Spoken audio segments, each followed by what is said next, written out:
தமிழகத்திலே இப்பொழுது திராவிட மாடல் ஆட்சி வெல்லும் தமிழ் பெண்கள் மாநாடு அப்படின்னு கோவையில நடத்தினாங்க. அந்த மாநாட்டுக்கு அரசாங்கத்தினுடைய எந்திரங்கள் அனைத்துமே பணியாற்றின. அந்த மாநாட்டுக்கு பாத்தீங்கன்னா போக்குவரத்துக்கு பயன்படுத்தக்கூடிய பேருந்து, மக்களுடைய பேருந்து, அந்த பேருந்துகள் எல்லாமே மாநாட்டு பணிக்காக திருப்பி விடப்பட்டு விட்டது. நேத்தெல்லாம் உடுமலை, பொள்ளாச்சி, கோவை இந்த பகுதியில பெண்கள் பேருந்து கிடைக்காம ரொம்ப சிரமப்பட்டாங்க. எல்லாம் பூரா கட்சி வேலைக்கு போயிருச்சு பேருந்து பூரா. வெல்லும் தமிழ் பெண்கள் அப்படின்னு சொல்லி நேத்து அவர் சொல்லுகிறார். நம்முடைய மகளிர் அணியினுடைய தலைவர், திராவிட முன்னேற்ற கழகம் தூத்துக்குடி நாடாளுமன்ற உறுப்பினர் கனிமொழி அம்மா என்ன சொல்றாங்கன்னா, நாங்க தேர்தல் வாக்குறுதியை நிறைவேற்றிட்டோம். நாங்க மகளிருக்கெல்லாம் உதவித்தொகை மாதந்தோறும் 1000 ரூபாய் நாங்கள் கொடுத்து விட்டோம். அதனால தமிழ் பெண்கள் எல்லாம் வெற்றி பெற்று விட்டார்கள் அப்படிங்கிற மாதிரி சொல்றாங்க. உண்மையில இன்னைக்கு பெண்கள் மிகப்பெரிய துன்பத்திலும் துயரத்திலும் இருக்கிறாங்க. ஆசிரியர்கள், ஆசிரியைகள் அவங்க எல்லாம் இன்னைக்கு போராட்ட களத்தில் இருக்காங்க. அவங்களெல்லாம் போலீசார் குழந்தை அழுகுது கையை பிடிச்சி இழுத்துட்டு போய் வண்டியில ஏத்துறாங்க. செவிலியர்கள், இதெல்லாம் அவங்க தேர்தலில் கொடுத்த வாக்குறுதி. ஆசிரியர்களுக்கு ஓய்வூதிய திட்டம், பழைய ஓய்வூதிய திட்டத்தை நிறைவேற்றுவேன், இது திமுகவினுடைய வாக்குறுதி. ஆனா அந்த வாக்குறுதியை நிறைவேற்றல. ஆசிரியர்கள் போராடுகிறார்கள், செவிலியர்கள் போராடுகிறார்கள், அதே போல தூய்மை பணியாளர்கள் போராடுகிறார்கள். அந்த பெண்களை எல்லாம் எப்படி கொண்டு போய் சிறை வைத்தாங்க, அந்த போராட்டத்தை எப்படி முடிவுக்கு கொண்டு வந்தாங்க? இதுல எங்க தமிழ் பெண்கள் வென்றார்கள்? திராவிட முன்னேற்ற கழகம் தேர்தல் நெருங்குகின்ற இந்த வேளையிலே அரசு எந்திரத்தை, அரசு பணத்தை தவறாக பயன்படுத்தி அவர்கள் இப்படி ஒரு மாநாட்டை நடத்தி இருக்கிறார்கள். தேர்தல் வாக்குறுதியை நிறைவேற்றிவிட்டோம் என்று கனிமொழி சொல்வது பொய்.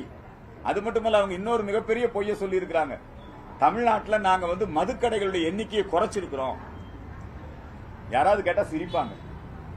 தமிழ்நாட்டில் இந்த 4 ஆண்டுகள்ல பேருக்கு 1-2 மதுக்கடையை மூடிட்டு மது குடிப்போரின் எண்ணிக்கையை லட்சக்கணக்கில், கோடிக்கணக்கில் அதிகரிச்சிருக்கிறாங்க. மது விற்பனையை அதிகரிச்சிருக்கிறாங்க.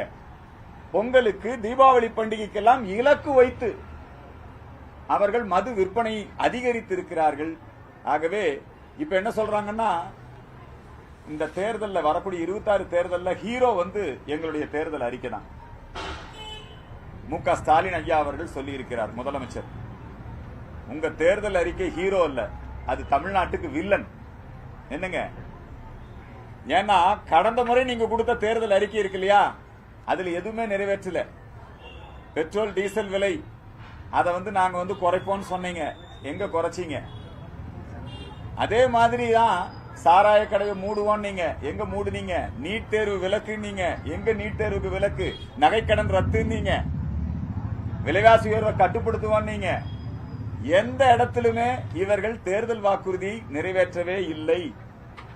மாறாக நீ அடுத்த பொய் மூட்டையை தயார் பண்றதுக்காக மறுபடியும் கனிமொழி தலைமையில தேர்தல் வாக்குறுதியை தயாரிக்கிறோம், இன்னொரு பொய் மூட்டையை தயார் செய்யக்கூடிய அந்த வேலையை கனிமொழி எடுத்திருக்கிறார். இதற்கெல்லாம் மக்கள் ஏமாற மாட்டார்கள். இவர்கள் தேர்தல் வாக்குறுதியை நிறைவேற்றவில்லை என்பதுதான் மக்கள் அனைவருக்கும் தெரிந்த உண்மை. எனவே இந்த வெல்லும் தமிழ் பெண்கள் என்கிற அந்த மாநாட்டிலே அரசு எந்திரம், மக்கள் பயன்படுத்தக்கூடிய போக்குவரத்து, அதே மாதிரி ரோடு, அதெல்லாம் இப்ப மற்ற கட்சிக்காரங்க அதெல்லாம் பண்ண முடியாது. ரோடு புதிதாக போடப்பட்ட அந்த சாலைகளை தோண்டி கொடிகளை எங்க 2 கிலோமீட்டர் 3 கிலோமீட்டருக்கு நடத்தி முழுக்க முழுக்க அரசு எந்திரம் அவர்களுடைய முறைகேடுகளுக்கு துணை போயிருக்கிறது. அவர்கள் மீதெல்லாம் நடவடிக்கை எடுக்க வேண்டும் என்கிற வேண்டுகோளை முன்வைக்கின்றேன். தமிழ்நாட்டில் ரொம்ப தமிழக மக்கள் அனைவருமே ரொம்ப அதிர்ச்சி அடைஞ்சிருக்கிறாங்க. மாணவர்கள் அவங்க கையில போதையோட, அருவாளோட, கத்தியோட ரீல்ஸ் போட்டிருக்காங்க. ஒருத்தரை கொடூரமா வெட்டி. எந்த அளவுக்கு சட்டம் ஒழுங்கு மோசமாக இருக்கிறது என்பதற்கு இது ஒரு மிக முக்கியமான உதாரணம். அரசு மேல, போலீஸ் மேல பயமே கிடையாது. இந்த கலாச்சாரம் இருக்க, நான் கெத்து, நான் புள்ளிங்கோ, இந்த மாதிரியான கலாச்சாரம் அதிகரித்துக் கொண்டிருக்கிறது. இவர்கள் மீதெல்லாம் கடுமையான நடவடிக்கை எடுக்கணும். இப்ப இந்த மாணவர்கள்லாம் மைனர்கள் அப்படிங்கிற காரணத்தினால என்ன ஆகி போச்சுன்னா, அவங்க எல்லாம் வந்து இல்லங்களுக்கு அனுப்பப்படுறாங்க. அந்த இல்லங்கள்ல போய் அவங்க இருக்கும்போது, சீர்திருத்த பள்ளிகள் இருக்கும்போது சரி திருந்தி வருவாங்கன்னு பார்த்தா இதை விட அதிகமான வில்லனா மாதிரி தான் வர்றாங்க. அதனால அரசாங்கம் இந்த விஷயத்திலே கவனம் கொடுக்க வேண்டும். இந்த கலாச்சாரம், பண்பாடு, நீதி போதனை, இத்தகைய கல்வி எல்லாம் இன்னைக்கு இல்ல.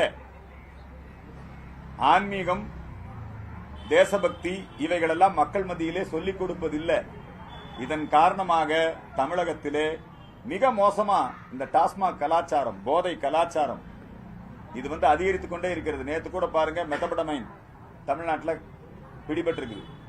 நீங்க ஜாஃபர் சாதிக் அவர் மிகப்பெரிய அளவிலே போதைப்பொருள் கடத்தலிலே ஈடுபட்டு மத்திய அரசு கைது செய்து, போதைப்பொருள் தடுப்பு பிரிவு அவரை கைது செய்தது. அதுக்கப்புறம் அவர் கட்சி விட்டு நீக்கினாங்க. ஆனாலும் கூட தமிழகத்திலே இந்த போதைப்பொருள் கலாச்சாரம் அதிகரித்துக் கொண்டே இருக்கிறது. இது குறித்து கடும் நடவடிக்கைகளை எடுக்க வேண்டும் என்கிற கோரிக்கையை முன்வைக்கின்றேன். வருகின்ற ஜனவரி 12 சுவாமி விவேகானந்தர் தேசிய இளைஞர் தினம். அன்றைய தினம் அதே போல பொங்கல் பண்டிகை, இந்த 2 நாட்களிலுமே தமிழகத்திலே டாஸ்மாக் மதுக்கடைகளை மூட வேண்டும். இந்து மக்கள் கட்சியின் சார்பிலே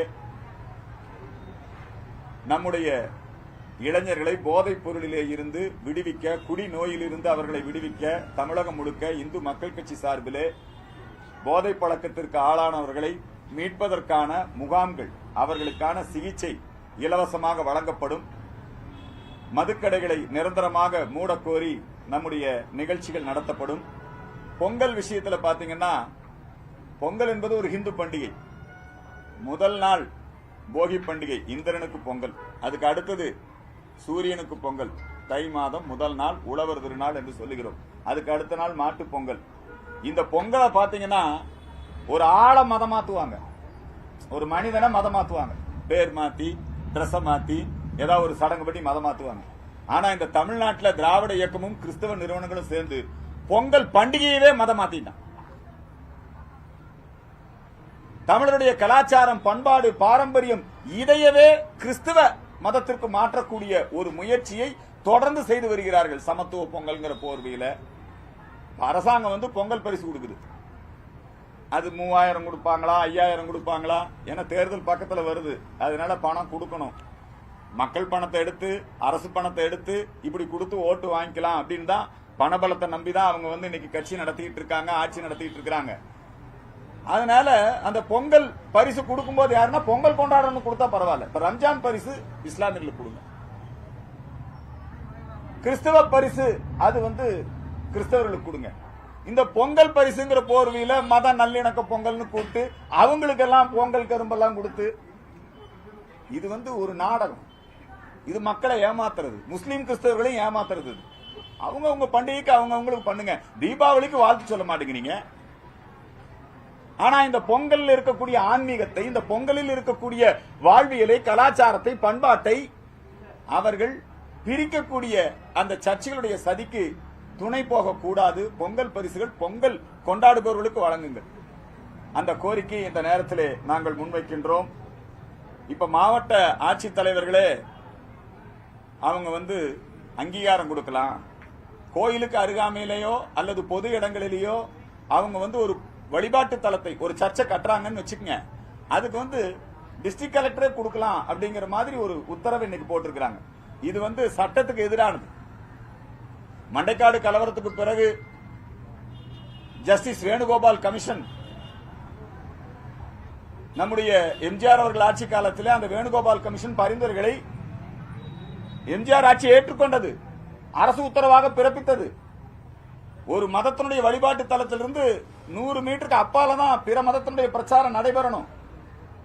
பிற மத பிரச்சாரங்கள், நாத்திக பிரச்சாரங்கள் கோயிலுக்கு அருகாமையில நடக்கக்கூடாது. இது எம்ஜிஆர் அரசு போட்ட உத்தரவு, வேணுகோபால் கமிஷன் அடிப்படையில். பக்கம் பக்கமா நீங்க வந்து பிரச்சனைகளை உருவாக்கக்கூடிய வகையிலே ஒரு திடீர் சர்ச்சைகளுக்கு அனுமதி கொடுக்க கூடாது. ஆனா அன்னைக்கு அந்த உத்தரவை இன்னைக்கு மாத்தி இருக்கிறாங்க. கிறிஸ்தவர்களுடைய நிர்பந்தம், அதன் காரணமாக அந்த உத்தரவையே இன்றைக்கு மாற்றி இருக்காங்க. இதற்கு எங்களுடைய வன்மையான கண்டனத்தை தெரிவித்துக் கொள்கிறோம். நாங்க சர்ச்சை கட்டுறதை எதிர்க்கல. ஒரு வருடத்திற்கு 1600க்கும் மேற்பட்ட சர்ச்சுகள் புதிதாக கட்டப்படுகிறது. 300க்கும் மேற்பட்ட மசூதிகள் புதிதாக கட்டப்படுகிறது. ஆனால் இந்து சமய அறநிலையத்துறை ஒரு கோயிலை கூட புதுசா கட்டுறதில்லை. ஒரு வருடத்துல 40 அல்லது 50 கோயில்கள் தான் புதிதாக கட்டப்படுகிறது. அதுவும் இந்து சமய அறநிலையத்துறை கட்டுறதில்லை, தனியார்கள் தான் கட்டிட்டு இருக்கிறாங்க, பக்தர்கள் தான் கட்டிட்டு இருக்கிறாங்க. இந்த மதமாற்றத்தை தடுக்க வேண்டும், ஆன்மீகத்தை வளர்க்க வேண்டும் என்று சொன்னால் இந்து சமய அறநிலையத்துறை நிறைய புது கோயிலை கட்டணும். திருப்பதி தேவஸ்தானம் எல்லா இடங்கள்லயும் பெருமாள் கோயில் கட்டுறாங்க. திருவண்ணாமலை கோயில் எல்லா இடங்கள்லயும் சிவன். இப்ப நம்முடைய மக்கள் இப்ப நீங்க பாருங்க, சென்னையில எந்த பகுதியில பார்த்தாலும் திடீர் சர்ச்சு. ஆனா நம்முடைய மக்கள் வசிக்கூடிய பகுதியில் கோயில்கள் புதுசா கட்டப்படுதா? அது இல்லாம இருக்குது. எனவே இந்து சமய அறநிலையத்துறை புதிதாக கோயில்களை கட்ட வேண்டும். இப்பொழுது ஆட்சித்தலைவர் திடீர் சர்ச்சுகளுக்கு அனுமதி கொடுக்கக்கூடிய வகையிலே உத்தரவை பிறப்பித்திருக்கிறார். அதை ரத்து செய்ய வேண்டும். இந்த கோரிக்கைகளை எல்லாம் இந்த நேரத்திலே நான் முன்வைக்கின்றேன். அனைவருக்கும் வைகுண்ட ஏகாதசி அந்த வாழ்த்துக்களை தெரிவித்துக் கொள்கிறேன். நீங்க தான் கேட்கறதா? அந்த பொங்கல் திருநாள் தமிழர் திருநாள் தான், தமிழர் கொண்டாடுறது. அது சமத்துவ பொங்கல் கொண்டாடுறதுல என்ன தவறு இருக்கு? பொங்கல் என்பது ஒரு ஹிந்து பண்டிகை, சனாதன ஹிந்து தர்மத்தின்படி நடக்கக்கூடிய பண்டிகை. தமிழர் அப்படிங்கிறது நம்முடைய மொழி அடையாளம், புரியுதுங்களா? அது தமிழர் திருநாள், அறுவடை திருநாள், என்னங்க பொங்கல் விழா, சங்கராந்தி. நீங்க இந்த பொங்கல் விழாங்கிறது நாடு முழுக்க நடக்கக்கூடிய ஒரு விழா. நம்முடைய நாட்டில் இமய முதல் ஈழம் வரை எங்க இருந்தாலும் இந்த விழாவை கொண்டாடுறோம். சூரியனுக்கு பொங்கல் வைக்கிறார். இங்க மட்டும் ஜல்லிக்கட்டு இல்ல, இங்கேயே ஜல்லிக்கட்டு ஒவ்வொரு மாவட்டத்தில் ஒவ்வொரு விதமா நடக்கும். சில இடத்துல மஞ்சு விரட்டு நடத்துவாங்க, புரியுதுங்களா? சில இடத்துல எங்க ஊர் பக்கமெல்லாம் சலங்கை ஆட்டம் நடத்துவாங்க, ரேக்லா ரேஸ் நடத்துவாங்க. ஒவ்வொரு ஊர்ல ஒவ்வொரு மாதிரி நடக்கும். அதே மாதிரி நீங்க அங்க கர்நாடகாவில் போயிட்டீங்கன்னா காம்பளா நடத்துவாங்க, எருது இல்லைங்களா? வயல்வெளியில எருது ஓட்டுவாங்க. இங்க என்ன பண்றாங்கன்னா, வேணுமென்னே இவர்கள் திராவிடம் மற்றும் கிறிஸ்தவத்தை பின்பற்றக்கூடிய இவர்கள் இந்த பொங்கல் பண்டிகை ஏன் சமத்துவ ரம்ஜான் கொண்டாடுங்களேன், யார் வேண்டாங்களா? வேணுமென்னே நம்முடைய இந்த பண்டிகையை அவர்கள் கபலீகரம் செய்ய துடிக்கிறார்கள். அந்த சதி திட்டத்தின் ஒரு அடிப்படையில தான் ஐயா கருணாநிதி என்ன பண்ணாருன்னா, சித்திரை 1 புத்தாண்டு இல்ல, தை 1 தான் புத்தாண்டு அறிவிச்சார். அதுக்கப்புறம் ஜெயலலிதா அம்மா வந்து அதை மாத்தினாங்க. ஒரு புத்தாண்டுங்கிறது நம்ம நாட்டில், நம்ம கலாச்சாரத்தில், நம்முடைய பாரம்பரியத்தில் விஞ்ஞான பூர்வமா சித்திரை 1 தான் நமக்கு புத்தாண்டு, அதுதான் தமிழ் புத்தாண்டு. இது அரசியலுக்காக தை, ஏன்னா ஜனவரி 1 தையும் ஒன்னா வரும். எப்படியாவது இந்த மக்களை ஆங்கிலப்படுத்த வேண்டும், இந்த மக்களை கிறிஸ்தவப்படுத்த வேண்டும் என்பதற்காக தொடர்ந்து திராவிட இயக்கங்கள் கிறிஸ்தவ நிறுவனங்களுடன் இணைந்து செயல்படுது. அந்த சதியின் ஒரு அங்கம் தான் சமத்துவம். என்னங்க, அது வரவேற்கத்தக்க ஒன்று தானே சார். இந்துக்களுக்கு எந்த தெய்வமும் விரோதமான தெய்வம் கிடையாது. சனாதன இந்து தர்மத்துல 33 கோடி தேவர்கள் இருக்காங்க. அதுல ஒரு இயேசுநாதரை கும்பிடுறதுக்கு ரொம்ப வரவேற்பு, வாழ்த்து. அதெல்லாம் ரொம்ப தவறான செய்திங்க. கிறிஸ்தவர்கள் தாக்கப்பட்டது கம்யூனிஸ்டுகளால கேரளத்துல. நீங்க வட மாநிலங்கள்ல கிறிஸ்தவர்கள் அதிகமா பிஜேபிக்கு ஓட்டு போடுறாங்க. வட மாநிலங்கள்ல யாருங்க ஆட்சி? நீங்க சொல்லுங்க, வடகிழக்கு மாநிலங்கள யாருடைய ஆட்சி? கோவால கிறிஸ்தவர்கள் பெரும்பான்மை, யாருடைய ஆட்சி? இவங்க வந்து கிறிஸ்தவர்களையும் பிஜேபியும் பிரிக்கணுங்கிற சதியின் காரணமாக திமுக அப்படி ஒரு குற்றச்சாட்டை முன்வைக்குது. எங்காவது 1-2 சம்பவம் நடந்திருக்கும். அதை வந்து நீங்க வந்து ஒரு பிஜேபிக்கு வெறுப்பு பிரச்சாரமா அதை நீங்க இங்க பண்ணக்கூடாது. கிறிஸ்தவர்கள் நீங்க நல்லா தெரிஞ்சு, பாதிப்பு மேல அவங்க மேல நடவடிக்கை எடுப்பாங்க. இதை எப்படிங்க ஆதரிக்க முடியும்? நாங்களும் இறைவனை வழிபடுகிறவர், அவங்களும் இறைவனை வழிபடுகிறவர், புரியுதுங்களா? நான் எங்களுக்கு எந்த தெய்வமா இருந்தா எந்த சாமி வச்சாலும் கும்பிடுவோம். நரேந்திர மோடி அது மாதிரி ஆளுதான். அவருக்கு வந்து மத அடிப்படையில மக்களை, சனாதன இந்து தர்மம் மத அடிப்படையில மக்களை பிரிக்காது. சனாதன இந்து தர்மத்துக்கு ஜாதி மத வேறுபாடு கிடையாது. இந்தியாவுக்கு ஜாதி மத வேறுபாடு கிடையாது.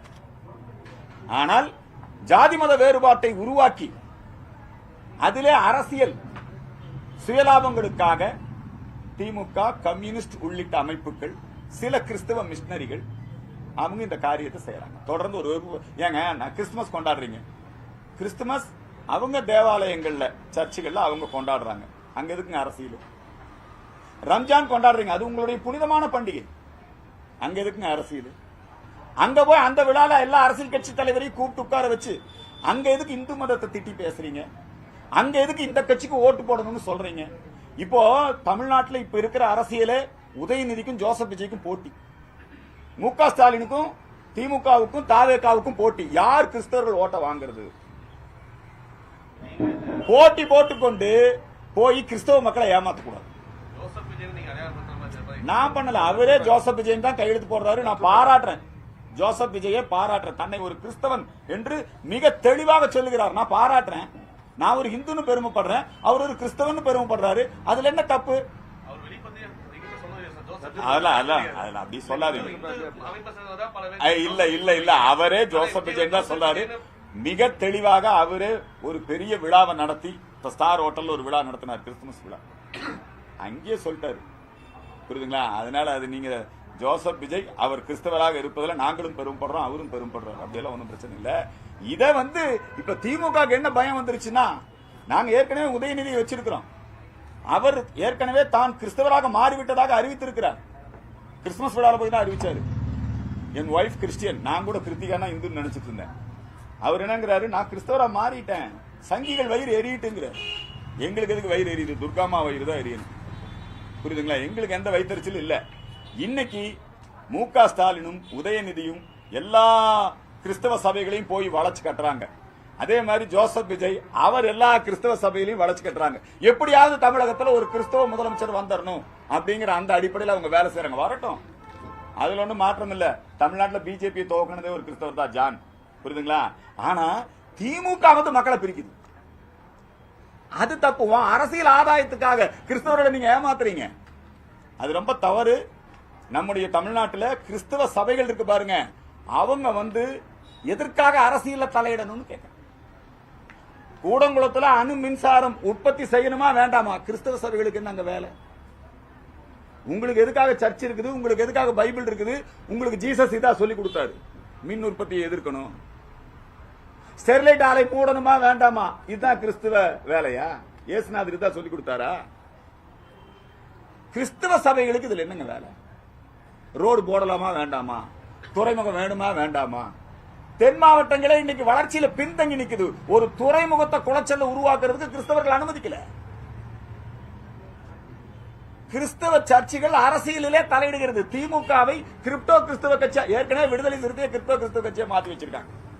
யாரு? எல்லாம் தமிழ் பேரு, ஆனா உள்ள பார்த்தா கிறிஸ்டினா இருப்பாங்க. இது கிறிஸ்தவ இந்த விஷயங்களை நாங்க விமர்சனம் பண்ணா என்னன்றாங்க, ஐயோ அர்ஜுன் சம்பத், எச்ராஜா எல்லாம் கிறிஸ்தவர்களை திட்டுறாங்க. நாங்க கிறிஸ்தவர்களை திட்டல, உங்க அரசியல் நடவடிக்கைகளை, உங்க ஆதிக்கத்தை தான் நாங்க சொல்றோம். ஜீசஸுக்கு எங்களுக்கு என்ன பிரச்சனை? நாங்க 63 நாயன்மார்ல ஒரு ஜீசஸை கொண்டு வந்து வச்சா அவருக்கு ஒரு கும்பிடு போட்டு போயிடும். கிறிஸ்தவ மக்கள் ஏமாறக்கூடாது. உங்களை அவர்கள் கட்சியிலே சேர்த்துக் கொள்வதற்காக அவங்க இந்த வேலையை பண்றாங்க. உங்களுக்கு ஓட்டு போடணுங்கிறதுக்காக இந்த வேலையை பண்றாங்க.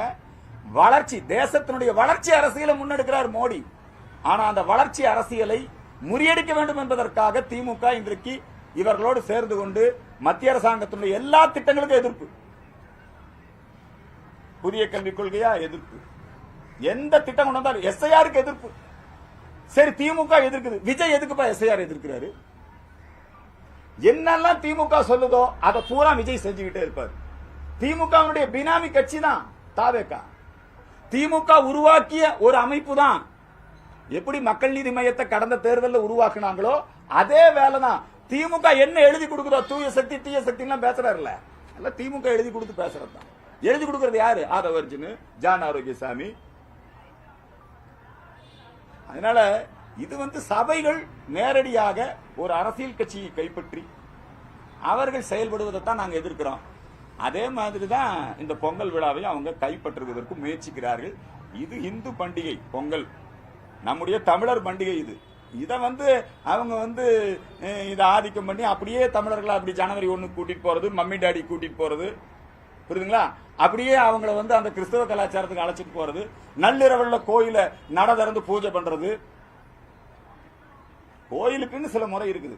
நாங்க நாள் கணக்கு எங்களுக்கு சூரிய உதயத்துல தான் துவங்குது, உங்களுக்கு நாள் கணக்கு நைட்டு 12 மணிக்கு துவங்குது. நீங்க சர்ச்சில் பண்ணிக்கங்க புத்தாண்டு கொண்டாட்டம். எதுக்காக நீங்க இங்க எங்க கோயில்கள்ல நள்ளிரவுல நட திறந்து பூஜை பண்றது எந்த வகையில நியாயம்? அறநிலையத்துறை அதை தடை செய்யும். அவங்க கேக் வெட்டட்டும், கொண்டாடட்டும், அவங்களுக்கு வாழ்த்துக்கள். அதுல போதை கலாச்சாரத்தையோ அல்லது புத்தாண்டு கொண்டாட்டம்ங்கிற போர்வையில் நடக்கக்கூடிய பண்பாட்டு கலாச்சார சீரழிவு நிகழ்ச்சிகளை தடை செய்யுங்க, நடவடிக்கை எடுங்க. இங்க ஒரு ஸ்டார் ஹோட்டல்ல புத்தாண்டு கொண்டாட்டத்துல அப்படியே விழுந்தெல்லாம் செத்து போயிட்டான்.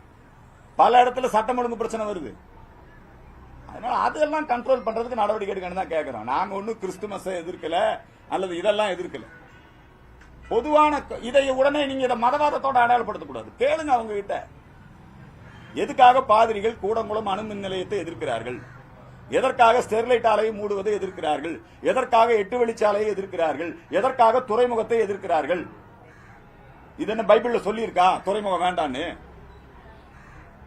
இது வேணும்னே கிறிஸ்தவ மிஷனரிகள் இதை செய்கிறார். வேற ஏதாவது கேள்வி இருக்கா?